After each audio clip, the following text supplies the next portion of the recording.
Hi there, today I'm going to talk about although, though, even though, despite of. Study this example situation. Last year, Paul and Sarah had a holiday by the mountain. It rained a lot, but they had a good time. Although it rained a lot, they had a good time. A pesar de que llovió, tuvieron un buen tiempo. It rained a lot, but they had a good time. Or in spite of the rain, they had a good time. Although we use a subject plus a verb. In this case, although it rained a lot, they had a good time. Although it rained. Subject plus a verb. I didn't apply for the job, although it had the necessary qualifications.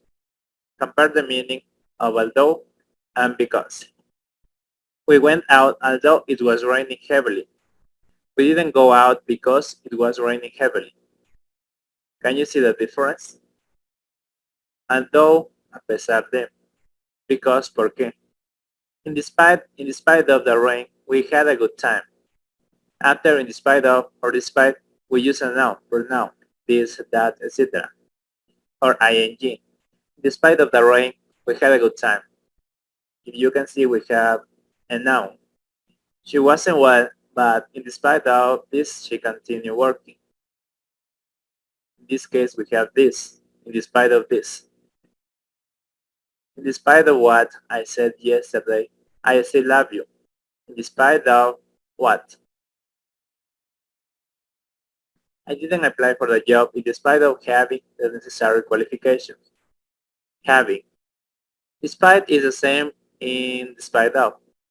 We say in despite of, but despite without of, in this case.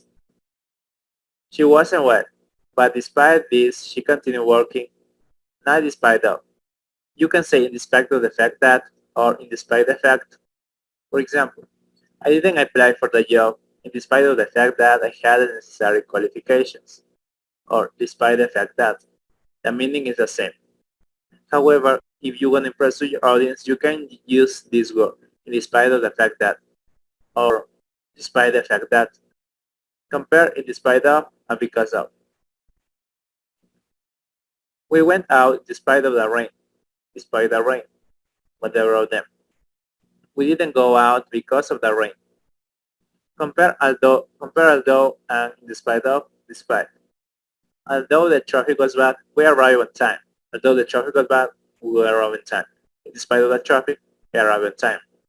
When we use although, we need a subject plus a verb. In spite of, we only need a subject. I couldn't sleep, although I was very tired. Despite, very tired. If you can see, I'm not using despite I was. Though is the same although. I didn't apply for the job, though I had the necessary qualifications. Or although I had the necessary qualifications.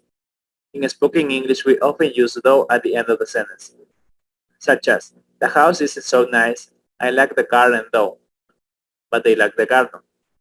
Only in spoken English.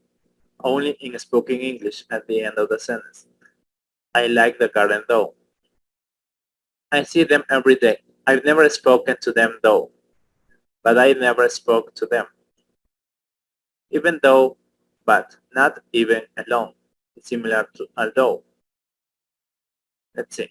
Even though I was really tired, I couldn't sleep. Or although I was very tired, I couldn't sleep. Both are the same. Not even I was very tired. Remember, for those kind of expressions, the meaning is the same. However, the structure is a variation. And that's all for today. See you later.